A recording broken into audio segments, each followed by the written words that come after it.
ஜனவரி 3, 2025. இன்றைய நற்செய்தி. புனித யோவான் எழுதிய நற்செய்தி, அதிகாரம் 1, இறை வார்த்தைகள் 29 முதல் 34 வரை. அக்காலத்தில் இயேசு தம்மிடம் வருவதைக் கண்ட யோவான், இதோ கடவுளின் ஆட்டுக்குட்டி, ஆட்டுக்குட்டியாம் இவரே உலகின் பாவத்தை போக்குபவர். எனக்கு பின் வரும் இவர் என்னை விட முன்னிடம் பெற்றவர், ஏனெனில் எனக்கு முன்பே இருந்தார் என்று நான் இவரை பற்றியே சொன்னேன். இவர் யாரென்று எனக்கும் தெரியாதிருந்தது.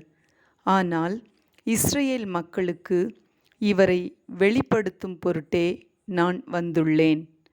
தண்ணீரால் திருமுழுக்கு கொடுத்தும் வருகிறேன் என்றார். தொடர்ந்து யோவான் சான்றாக கூறியது, தூய ஆவி புறாவைப் போல வானிலிருந்து இறங்கி இவர் மீது இருந்ததைக் கண்டேன். இவர் யாரென்று எனக்கும் தெரியாதிருந்தது.